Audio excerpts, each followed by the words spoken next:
ज्या पद्धतीने त्या वाघाशी माझा सामना झाला तो जरा चमत्कारिक होता खरा आणि मला खूप घाबरवणारा पण होता. तो अनुभव मला ज्या पद्धतीने आला ते जरी मला अपेक्षित होते तरी जी किंचाळी आरोळी माझ्या कानावर पडली ते मात्र मला पूर्णपणे अनपेक्षित होती. रात्रीच्या अंधारात ती जेव्हा जंगल चिरत गेली मी जागच्या जागी गोठून गेलो. मला माहीत होतं वाघ कधीच अशी आरोळी मारत नाही आणि त्या जंगलाच्या कित्येक मैलाच्या परिसरात मी सोडून कुणीच नव्हतं. मी तर आरोळी ठोकली नव्हती. मग तो आवाज कुणाचा असणार? अशा प्रकारचा आवाज जंगलात मला तरी अनोखा होता. मी यापूर्वी तो कधीच ऐकला नव्हता. त्यामुळे पुन्हा जेव्हा तो आवाज आला तेव्हा मग त्याचे एकच उत्तर माझ्यासमोर होते. आत्मा, अतृप्त आत्मा, सैतान.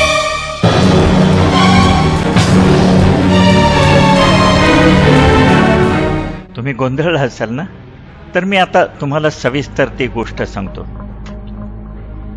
जेव्हा माझ्या कानावर वाघाने घातलेल्या त्या बळीची खबर आली तेव्हा दुपारचे 3:30 वाजले होते. जिथे गाईचा बळी गेला होता ती जागा माझ्यापासून 5 मैलावर होती. थंडीचे दिवस होते. अंधार लवकर होणार होता आणि तिथे जाईपर्यंत अंधार पण पडणार होता. बाकीची व्यवस्था करायला मला वेळच मिळणार नव्हता. जाण्यात काही अर्थ नव्हता याची मला जाणीव होती. जेव्हा मी सारासार विचार केला तेव्हा मला जाणवले की जरी यशाची हमी नव्हती तरी मला हा चान्स घेणे आवश्यक होते. या गुरे मारणाऱ्या वाघाचा मोठ्या परिसरात वावर होता. त्यामुळे ही संधी हुकली तर पुन्हा कधी येईल याची शाश्वती नव्हती. बातमी कळाल्यावर 20 मिनिटात मी लांब ढांगा टाकत धुळीने आणि खाचाखळग्याने भरलेल्या रस्त्यावरून मोगरा गावाच्या दिशेने मार्गस्थ झालो. 1 तासात मी गावात गेलो तेव्हा तिथला मुखिया आणि अजून काही गावकरी माझ्या भोवती जमले. त्या गदारोळातून महत्वाची माहिती मला मिळाली की दुपार सरल्यावर वाघाने ती गाय मारली होती आणि ओढत ओढत जवळच्या खोल घडीत तो घेऊन गेला होता. 2 वाजता गाईचा मृतदेह 4 जणांना दिसला होता आणि लगेच तिथे जवळच्या झाडावर त्यांनी एक मचाण सुद्धा बांधून ठेवले होते. हे मात्र त्यांनी चांगले केले होते. एक जण मला बोलवायला आला होता. हे सगळे वाचताना आणि ऐकताना सोपे होते. फक्त मचाण त्यांनी न दिसेल असे बांधलेले असेल तर सोने पे सुहागा, शिकार सहज साध्य होणार होते. अजून काही सांगण्यासारखे आहे? मी खुर्चीतून उठत उभे राहत विचारलं. लगेच तिथे स्मशान शांतता पसरली आणि काही वेळाने अगदी हळू आवाजात मुखियाने उत्तर दिले, नाही साहेब. मी चमकलो. मला जाणवले की माझ्यापासून काहीतरी लपवून ठेवले जात आहे. मला पूर्ण स्टोरी सांगितली गेलेली नाही. हे या जंगलवासियांच्या सहवासात राहून माझ्या अंगवळणी पडून गेले होते की ऐनवेळी ते अत्यंत महत्त्वाची माहिती सांगत नाहीत, लपून ठेवतात, सांगायला कचरतात. तो वाघ तिथे परत येणार नाही याबद्दल त्यांना खात्री असते, ते त्यांना माहीत असते. पण तरी सुद्धा घोड्यावर चढून तुम्हाला ते मचाणावर बसायला भाग पाडतात आणि त्याचा काही उपयोग होणार नाही हे सुद्धा त्यांना माहीत असते. पण हे आदिवासी तितकेच साधे, सरळ आणि भोळे असतात. कौशल्याने विचारलेले 2-3 प्रश्न आणि मग ते सगळं खरं खरं ओकून टाकतात. मी माझा 3रा प्रश्न विचारला. मला सांगा, मचाणावर बसल्यावर तिथे जवळपास कुणी गेले होते का? मुखियाने एक औंढा गिळला. दोन्ही बोटे तोंडावर धरून त्यामधून त्याने तोंडातल्या पानाची एक पिंक तिथून वरांड्याच्या बाहेर अंगणात टाकली. कोणत्याही प्रश्नाला सरळ सरळ उत्तर द्यायचे नसेल की ही त्यांची वेळ काढू ट्रिक असते.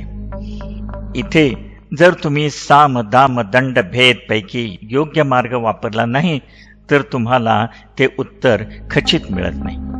माझ्याकडे त्याचा योग्य मार्ग होता. तो वापरल्यावर मला खरे उत्तर मिळाले. मुखिया म्हणाला, अर्धा तासापूर्वी सगळी गुरे तिथे मचाणाभोवती जमा झाली होती. हे मला नवीन नव्हते. गुरे राखण्यासाठी जी लहान लहान मुले असतात त्यांना मेलेली गाय बघायची उत्सुकता असते आणि घरी येता येता ते तिथूनच मचाणाकडूनच घराकडे परतले होते. गुरे त्यांच्याबरोबरच असणार आणि हे अगदी माझ्या सूचनेच्या विपरीत होते. मी स्पष्ट सांगितले होते की ती जागा ताबडतोब सोडायची आणि तिथे कोणी फिरकायचे नाही. मी सगळ्यांकडे बघितले. पुन्हा ती जीवघेणी शांतता पसरली. त्यांचे चेहरे बघून मला पुन्हा जाणवले की अजून ते काहीतरी लपवत आहेत. अजून खरी धक्कादायक माहिती बाहेर आलेलीच नाही. मी पुन्हा मुखियाकडे बघितलं. त्याने अजून एक पानाची पिंक अंगणात टाकली आणि त्या रांगोळीकडे बघत त्याने कबूल केले की घरी येताना गुरांनी तिथे बरीच गडबड केली होती. तिथे त्यांच्या पावलांच्या खुरांनी बरीच धूळ उडवली होती आणि याच्यापेक्षा जास्त माहिती त्या मुलांना होती. त्यांनी बरेच काही बघितलेले असणार म्हणून मी त्या मुलांना बोलवण्यास सांगितले. तर मुखिया म्हणाला, त्यांनी काय गोंधळ घातला हे त्यांना जेव्हा समजले तेव्हा मार खाण्यापासून स्वतःला वाचवण्यासाठी ते सरळ बडखेराला आपल्या आजीकडे गेले आहेत. आता ते उद्याच उगवतील. इथे आल्या आल्यास तयार मचाण यावरून मला त्यांचे जे कौतुक आणि शिकारीची खात्री वाटली होती ती आता कुठल्या कुठे पळाली. जेव्हा मेलेल्या गायीच्या भोवती अर्धा तासापूर्वी ते गोंधळ घालत होते तेव्हा वाघ नक्कीच जवळपास कुठेतरी असणार आणि आता तो कित्येक मैल लांब दुसऱ्या शिकारीच्या शोधात गेलेला असणार याची मला खात्री होती. तरी सुद्धा मी मचाणावर बसायचे ठरवलं. वाघ लहरी असतो आणि कधी कधी नियमाला अपवाद सुद्धा असतात. कोणता आशावाद उराशी बाळगून मी बसलो आता तरी मला सांगता येणार नाही, पण मी बसायचे ठरवले. जवळ कुऱ्हाडी बाळगून आलेले 4 जण मला तिथे जिथे मेलेली गाय पडली होती तिथे घेऊन निघाले. आम्ही जवळजवळ 3/4 गेलो असू नसू 4 जण अचानक थांबले. तिथूनच त्यांनी दाखवले की ते समोरचे झाड आहे त्यावर आम्ही मचाण बांधून ठेवलेले आणि आम्ही आता इथूनच आवाज न करता परततो. ते वळाले आणि निघून गेले. आम्ही आता जिथे होतो तिथून 400 यार्डावर एक पिंपळाचे झाड होते. तिथपर्यंत मला एकटे जायला काहीच हरकत नव्हती. ते 4 निघून गेल्यावर मी रायफल चेक केली आणि काही क्षण जंगलाचे संगीत ऐकायला थांबलो. ती एक अत्यंत शांत रमणीय संध्याकाळ होती. फक्त घरट्याकडे परतणाऱ्या पक्ष्यांची केलबिल कानी पडत होती. वाघ जवळपास असायची शक्यता कमीच होती. गवतातून आवाज न करता मी पुढे गेलो. आता पिंपळाचे झाड माझ्यापासून 50 यार्डावर होते. तोपर्यंत काही घडले नाही. मी तिथे क्षणभर थांबलो. वाघ आसपास नव्हता. मी पुढे जायला पाऊल उचलले आणि मला डोळ्याच्या कोपऱ्यात कसली तरी हालचाल जाणवली. माझ्या बाजूला बरीच झुडपे होती. वारा पडलेला होता. वाऱ्याची एक झुळूक सुद्धा जाणवत नव्हती. तरी माझ्या बाजूच्या डाव्या झुडपात काहीतरी हालचाल मला जाणवली. मी झटकन वळून तिकडे पाहिले. आता हालचाल थांबली होती. मी रायफल रोखून स्तब्ध राहून डोळे फाडून तिकडे पाहू लागलो. तिथे मला काहीतरी लालचर तपकिरी दिसले. कुठले तरी मोठे जनावर तिथे दबा धरून बसलेले असावे.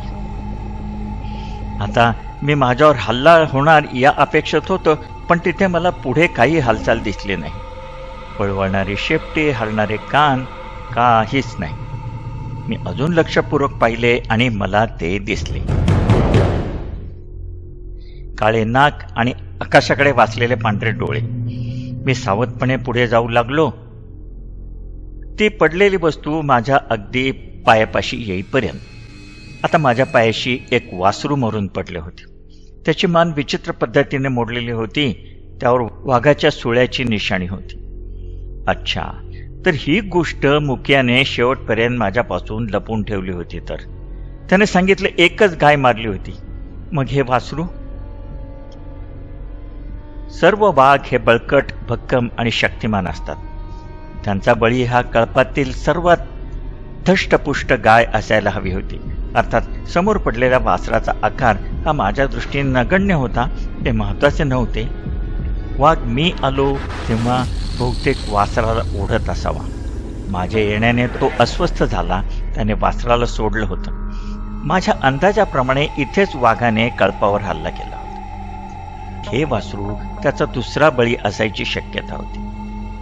पण मग मला ती हालचाल जाणवली होती, तिने मला बुचकळ्यात पाडले होते. त्याचा अर्थ असा होता की मारेकरी जवळपास आहे. म्हणजे तो पहिले भक्ष सोडून या दुसऱ्या भक्षासाठी आला होता.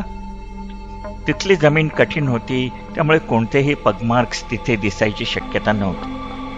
जवळचे गवत सुद्धा वाघ निघून गेल्याची काही साक्ष देत नव्हतं. एखादी मोडलेली काटकी, वजनाने दबलेले गवत, काहीच दर्शवत नव्हतं की मी इथे आलो तेव्हा वाघ इथे होता.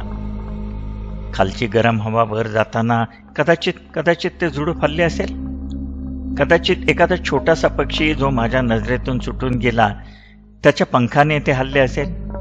किंवा कदाचित तो माझ्या नजरेचा दोषी असेल, भास असेल. तिथे वाघ नाही अशी खात्री झाल्यावर मी पहिल्या बळीकडे वळायचे ठरवले. समोर जो पिंपळ होता तिथून मी पुढे झालो आणि गवत जिथे संपतंय तिथे उभा राहिलो. कसलीच हालचाल नव्हती.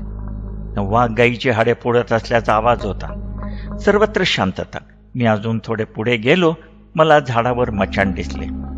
तिथून अजून थोडे पुढे जमिनीवर एक पांढरी गाय मरून पडली होती, पण तिला वाघाने तोंड लावले नव्हते. झाडाखाली मी उभा राहिलो. झाडाखाली अंधार होता.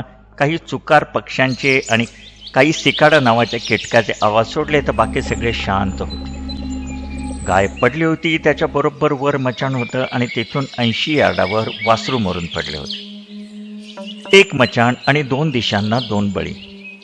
वाघाने लोकांना गोंगाट करताना बघितले होतेच, तर तो आता वासरावर यायची जास्त शक्यता होती. माझ्या मचाणावरून ते वासरू मला बरोबर दिसत नव्हतं. मला तो गाईवर यायला हवा, म्हणून मी एक गोष्ट करायची ठरवली. मी ते वासरू ओढत आणून गाई शेजारी टाकायचे ठरवले. अर्थात तसं करताना मला अनंत कष्ट पडले. मी घामाने थबथबलो. वासरू ओढताना खाली सुकलेल्या पानांचा थोडाफार आवाज झाला. त्यामुळे वाघ जर जवळ असेल तर तो माझ्या जेवणाशी कोण काय करतंय म्हणून तिथे यायची शक्यता होती. मी वासराला बांधून टाकले. माझी हॅवरसॅक मचाणावर टाकली आणि मचाणावर जाऊन बसलो. वर जाताच मी माझा पाईप काढला. सहसा मी माझ्या शिकारीचे काम तमाम झाल्यावरच स्मोक करतो, पण वासरू ओढत नेताना माझी एवढी दमछाक झाली होती की मला आता सिगरेट प्यायची गरज होती. सिगरेट प्यायची अनिवार्य इच्छा झाली होती. कोणताही शहाणा वाघ इथे यायची शक्यता आता नव्हतीच. पण जर जे घडले ते त्याच्या गावी सुद्धा नसेल आणि तो यावेळी किंवा याच्यापूर्वी बाहेर कुठेतरी गेलेला असेल तर तो यायची शक्यता होती. माझा पाईप अर्धा ओढून झाला आणि समोर मिट्ट अंधाराचा पडदा पसरला होता. वर एक तारा लुकलुकत होता. त्याचा मंद प्रकाश झाडातून झिरपून माझ्यापर्यंत येत होता. पांढरी गाय आता अंधारामुळे अस्पष्ट दिसत होती.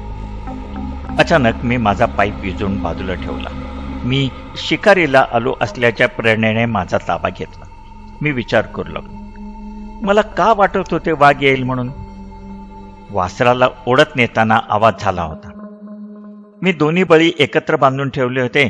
कदाचित मला जेव्हा वासरू दिसले तेव्हा वाघाने मला पाहिले असेल. पण मग मी दुसऱ्या बाजूने विचार करीत होतो, मी सगळा गडबडगुंडा जेव्हा केला तेव्हा तो कुठेतरी लांब जर असेल, इकडे काय घडले त्याचा पत्ता नसेल, तर वाघ यायची शक्यता होती. कारण वाघ येथे असता तर मला पक्ष्यांनी माकडांनी तो तिथे असल्याची खबरबात दिली असती. तसे काहीच घडले नव्हते. कदाचित ती गुरे घेऊन आलेल्या 2 मुलांनी जेव्हा ती सगळा गुराचा कळप घेऊन इथून गेली त्याला घाबरून इकडून पळून लावले असेल. आता मला शंका यायला लागली होती की हा गुरे मारून खाणारा वाघ आहे की एखादा साधा वाघ आहे. गावातल्या लोकांनी सांगितले होते की वाघ नवीनच आलाय. मग त्यांना वासराबद्दल कसे काय माहीत नाही.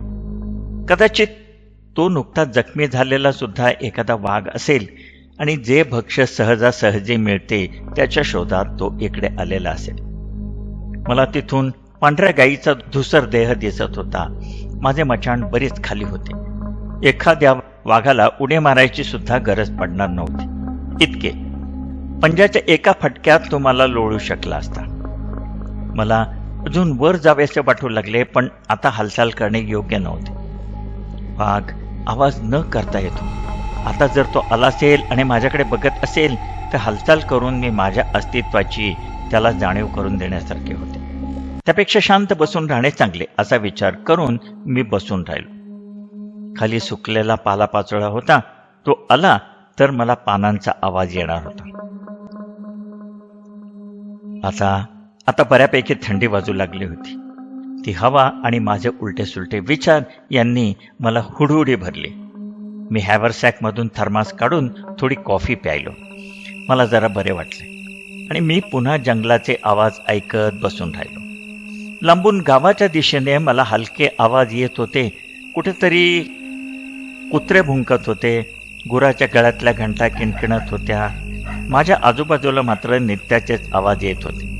रातकिडे, कुठे बेडूक, कुठे पालापाचोळ्यातून सरपटणाऱ्या प्राण्यांचे आवाज. बाकी सगळीकडे शांत होते.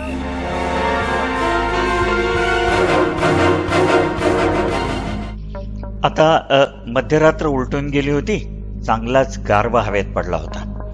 इतका वेळ वाट पाहून मी पूर्ण गारठून गेलो होतो. मला पुन्हा थर्मास आणि कॉफीची गरज भासली. माझे हात थंडीने गारठले होते. थर्मासचे झाकण उघडताना किंचित आवाज झाला. मी थांबलो, पण तो आवाज माझ्या मागून आला होता. कोणत्या तरी बलवान शरीराच्या प्राण्याच्या पायाखाली पान चुरगळल्याचा आवाज होत होता. मी पटकन उजवीकडे मान वळवली आणि वेध घेऊ लागलो. तो आवाज पुन्हा आला. आता तो आवाज अगदी माझ्या जवळून माझ्या खालूनच आला होता. एखादे तरस किंवा कोल्हा असेल का? बळीच्या आसपास ते सतत घुटमळत असतात आणि ते जर असतील तर सगळ्या प्रकरणाचा विचका करणार होते. पण जरा वेळाने माझ्या लक्षात आले, जो आला होता तो वाघ होता. माझ्या मचाणाच्या मागे तो होता आणि अगदी स्लो मोशनमध्ये. मग मी थर्मास बाजूला ठेवला. रायफल माझ्या दोन्ही पायांच्या मध्ये होती. जितकं शक्य होईल तितक्या हळुवारपणे मी ती मेलेल्या गाईच्या दिशेने रोखली. त्या पोझिशनमध्ये मी कानात प्राण आणून पुढच्या आवाजाची वाट पाहू लागलो. आता माझ्या डोक्यात विचाराचे काहूर माजले होते. माझ्या हातातल्या घड्याळाची टिकटिक मला अस्पष्ट ऐकू येत होती. काही वेळ गेला. नंतर कसलाच आवाज ऐकू आला नाही. आता माझ्या कानात नको त्या आवाजाचे भास होऊ लागले होते. हा वाघ आता या निर्णय क्षणी काय करेल हे मला कळायलाच हवे होते. तो घाबरून निघून जाईल, मेलेल्या गाईकडे सरकत जाईल, की मचाणावर झेप घ्यायच्या तयारीत तो असेल. पुढच्याच क्षणी मला त्याचे उत्तर मिळाले. माझ्या डावीकडून वाघ तिथेच येत होता. तो पानावरून चालत असल्याचा क्षीण आवाज मला आला. तो तिथे काही क्षण थांबला. त्याला काही संशय आला होता की मचाणावर काहीतरी आहे जे तिथे आत्ता असायला नकोय. जोपर्यंत त्याच्या मनाची पूर्ण खात्री होत नाही तो गाईकडे जाणार नव्हता आणि तो तिथेच घिरट्या मारत बसणार होता. पूर्ण खात्री झाल्याशिवाय तो गाईकडे परतणार नव्हता. पूर्ण खात्री झाल्याशिवाय तो गाईकडे परतणार नव्हता.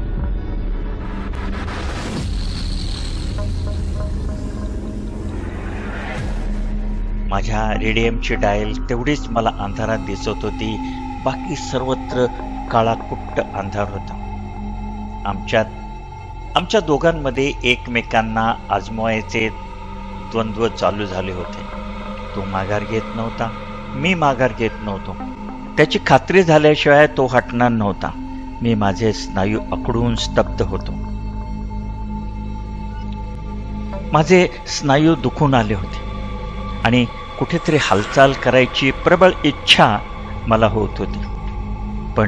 पण खालच्या वाघाचे अस्तित्व मला तसे करून देत नव्हते आणि मग मी एका पुतळ्याप्रमाणे स्तब्ध बसलो. पण लवकरच तो ताण नाहीसा झाला. त्याची खात्री झाली की तिथे त्याच्याशिवाय कोणी नाही. तो गाईच्या दिशेने निघाला. हळूहळू चालत तो 40 यार्ड माझ्या डावीकडून पुढे गेला. अचानक तो तिथे थांबला. माझा डावा अंगठा रायफलला अडकवलेल्या टॉर्चच्या स्विचवर गेला. तो का थांबला? त्याला काही जाणवले आणि आणि आता मी त्याला उडू? त्याला गाय दिसली होती आणि त्याने आनंदाने थोडी गुरगुर पण केली होती. नंतर अचानक गायीच्या मागच्या बाजूने कुठून तरी मी सुरुवातीला वर्णन केलेली आरोळी मला ऐकू आली. माझ्या अंगावरचा केस आणि केस उभा राहिला. मी जागच्या जागी थिजून गेलो. त्या आवाजाने झाड पण कंप पावले, फांद्या थरथरल्या. तो आवाज अंतर्धान पावतो न पावतो तोच वाघाची गर्जना तिथे घुमली आणि वाघ बाजूच्या झाडीत नाहीसा झाला. तो सुद्धा त्या आवाजाने घाबरला होता. त्यानंतर काही क्षण संपूर्ण जंगलावर एक भयान भेसूर शांतता पसरली. रातकिडे सुद्धा ओरडायचे थांबले. आता फक्त मला माझ्या हृदयाची धडधड ऐकू येत होती आणि त्यातून एकच प्रश्न उठत होता. बापरे, कसला भयंकर आवाज होता! तो आवाज कोणत्याही जंगलातल्या पक्ष्याचा नव्हता, न कुठल्या चतुष्पादाचा. मी असा आवाज दिवसा रात्री कधीच कुठेच ऐकला नव्हता. माझ्या रायफलवरच्या हातांना कंप सुटला. माझ्या तळ हाताला घाम सुटला होता. आजूबाजूचा अंधार अधिक गडद भासू लागला होता. वारा अभद्रपणे माझ्या कानाशी काहीतरी कुजबुजत असल्यासारखा मला भास झाला. मी मनात येणाऱ्या सगळ्या भयंकर कल्पना झुगारून द्यायचा प्रयत्न केला, पण माझ्या मनात एक शंका आली की ह्याला काहीतरी स्पष्टीकरण असणारच, काहीतरी तार्किकता असणार. एखाद्या पक्षाने अचानक भेदरून मारलेली किंचाळी, एखाद्या प्राण्याने मारलेली प्राणांतिक आरोळी. पण माझ्याकडे आत्ता तरी या गोष्टीला उत्तर नव्हते.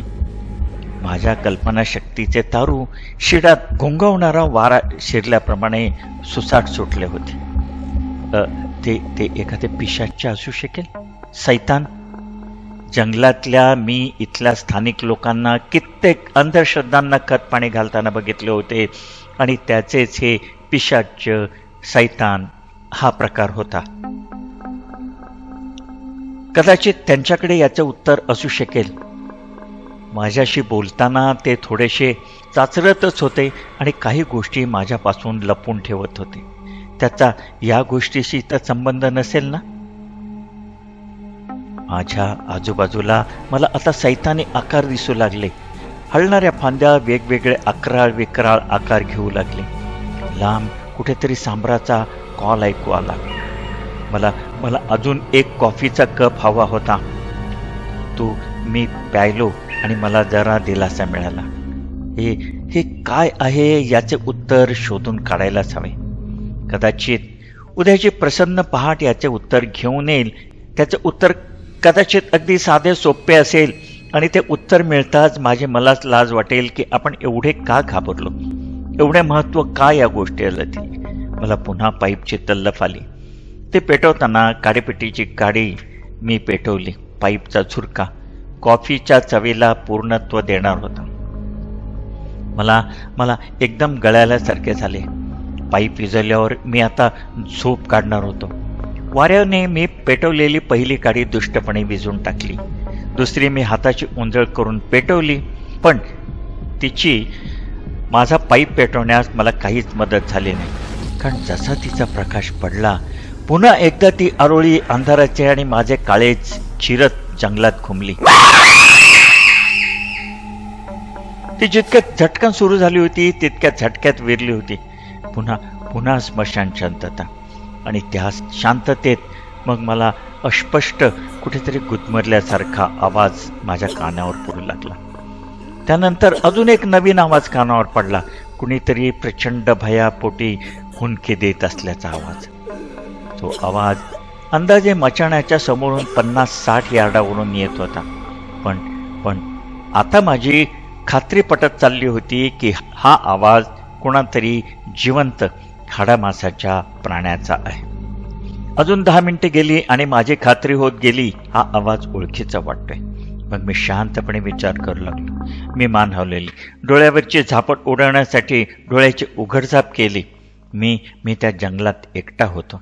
त्याचा पगडा माझ्या मनावर होता आणि म्हणून मी भेदरलो होतो. तो आवाज अस्पष्ट का होईना येतच होता आणि सगळी भीती झुगारून मी स्वस्थ चित्ताने विचार करू लागलो.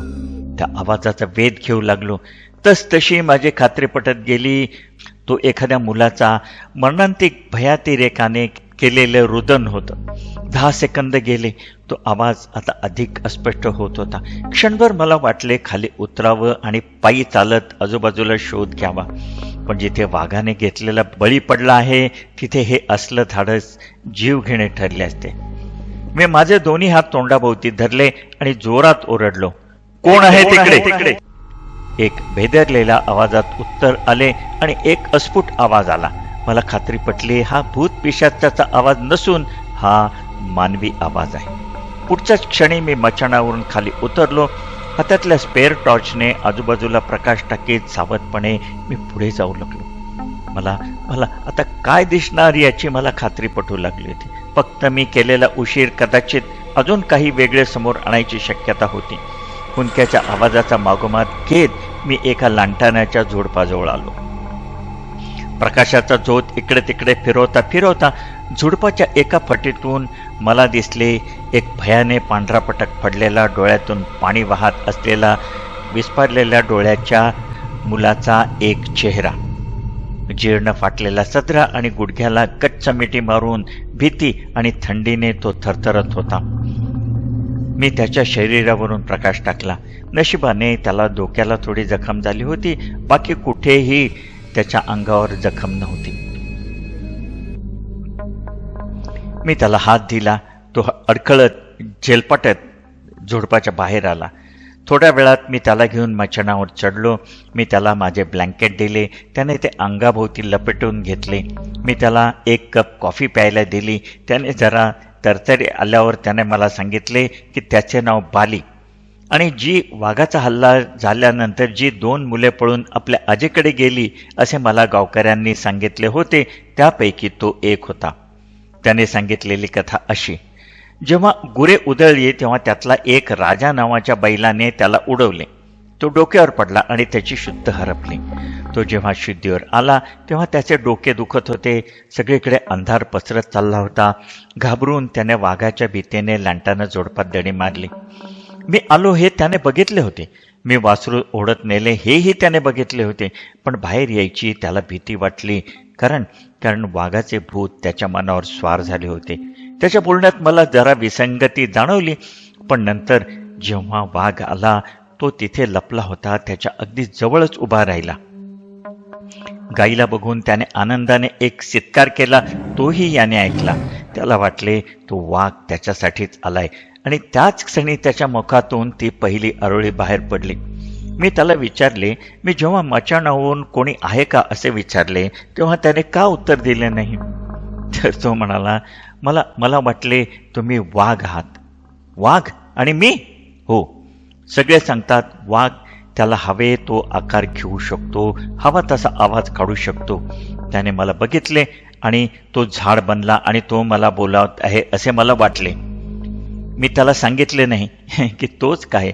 काही काळ मी सुद्धा या आत्मा, सैतान, भूत या संकल्पनेच्या पगडाखाली आलो होतो. मी न बोलता त्याच्या हातात चघळायच्या गोळ्या दिल्या.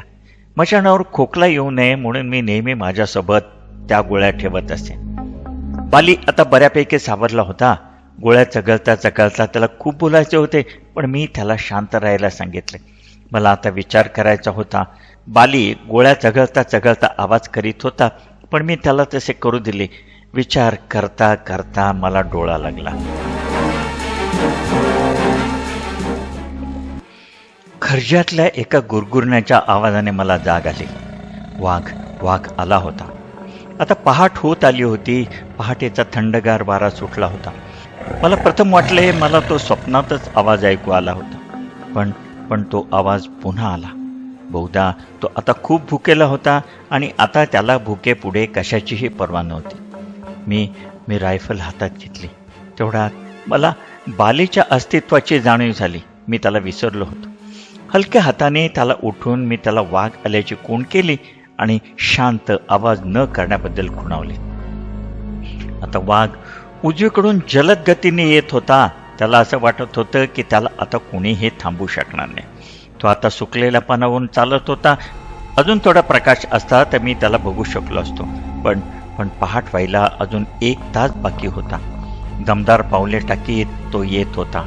तो आता मचाणाच्या मागच्या बाजूला होता आणि तो आता गायीकडे वळणार असे मला वाटले.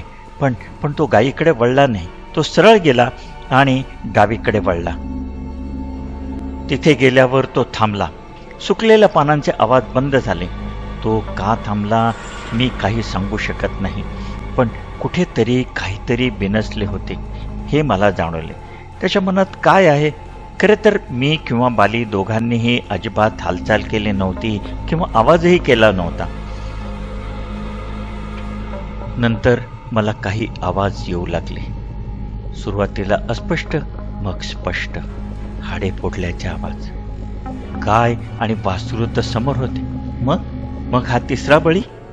माझ्या मनात एक अभद्र विचार येऊन गेला. मी बालीला कुजबुजत विचारले, तुझ्याबरोबरचा तुझा भाऊ होता, त्याला तू शेवटचे कधी बघितलेस?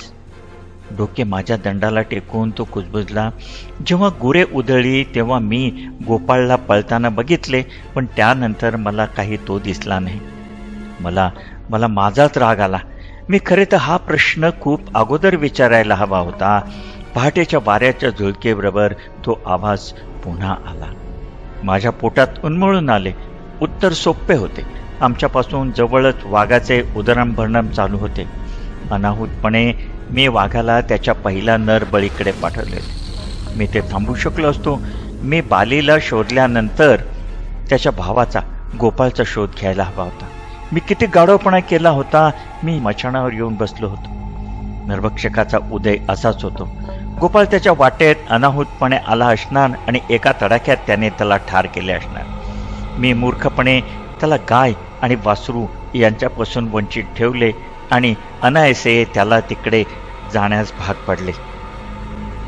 त्याला आठवले असेल की आपण अजून एक घेतलेला तिसरा बळी तिकडे आहे आणि तो तिकडे वळला होता. आता माझ्या हातात उजेड व्हायची वाट बघण्याव्यतिरिक्त काही नव्हते. 5 वाजले. हाडे फोडल्याचे आणि खाण्याचे आवाज अजून येतच होते. तो जाण्यापूर्वी मी त्याला मारू शकेन? माझ्या डोक्यात एक खळबळ माजली होती. पूर्वेकडून सूर्यप्रकाश थोडा वर आला. ती दिशा लालसर झाली. झाडे उजळली. मचाण्याच्या उजेकडून एक पायवाट होती ती जिथून हाडं फोडल्याचा आवाज येत होता तिकडे जात होती. मला वाघ दिसत नव्हता. पलीकडे काटेरी बरीच झुडपे होती आणि त्याच्या मागे कुठेतरी त्याची मेजवानी चालू होती. खाली हिरव्यागार गवतावरचे दव चमकत होते. चालताना माझे बूट त्यावर जास्त आवाज करीत नव्हते. पुढे अजून एक झुडप होते. जर मी अजून पुढे गेलो तो वाघापासून फक्त 40 यार्डावर मी जाणार होतो. मी तेथपर्यंत गेलो. तिथून पुढे मला 3 काटेरी झुडपे दिसली. वाघाचे खाणे अजून निर्धोकपणे चालूच होते.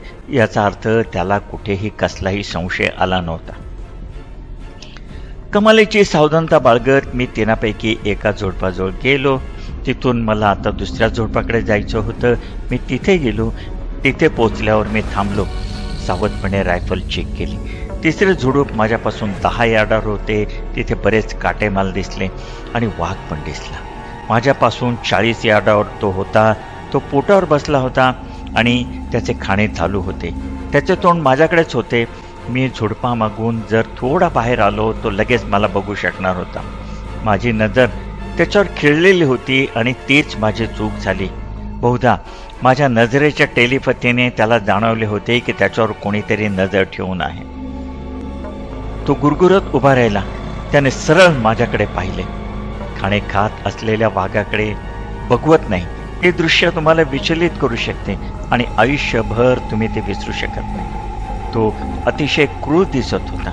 त्याचे पुढचे पाय, छाती रक्ताने माखली होती. बिचकलेल्या जबड्यातून रक्त गळत होते. मी पटकन झुडपाडून बाहेर आलो. तो किंचित मागे सरकला व खाली बसला. त्याने कान ताठ केले. त्याच्या मनात काय होते मला माहीत नाही. बहुधा तो हल्ला करायलाच पुढे येत असावा. पण माझ्या पहिल्या गोळीने त्याला आडवे केले. खाली पडून तो 4 पाय झाडू लागला. तरी तरी तो उठायचा कसाबसा प्रयत्न करत असतानाच माझी दुसरी गोळी त्याच्या मानेत शिरली. तो आता स्तब्ध झाला. मी तिथे तसाच त्याच्यावर नेम धरून बसलो. त्याच्या शरीराने शेवटचा आचका दिला. त्यानंतर सुद्धा मी थोडा वेळ थांबलो. काही दगड त्याच्याकडे भिरकवले. तो हलला नाही. तेव्हा मला खात्री झाली की तो पूर्ण मेला आहे. मी पुढे गेलो. आपल्या तिसऱ्या बळीच्या रक्तात तो पूर्ण झाला होता. त्याच्याकडे बघताच गेले कित्येक तासाचा शीण आणि दडपण नाहीसे झाले आणि मी माझी सिगरेट शिलगवली. मी बालीला हाक मारली. तो पण अत्यंत तणावाखाली होता. पण जवळ आल्यावर त्याने जसे बघितले की वाघाचा तिसरा बळीसुद्धा एक गायच होती, तेव्हा त्याला हायसे वाटले.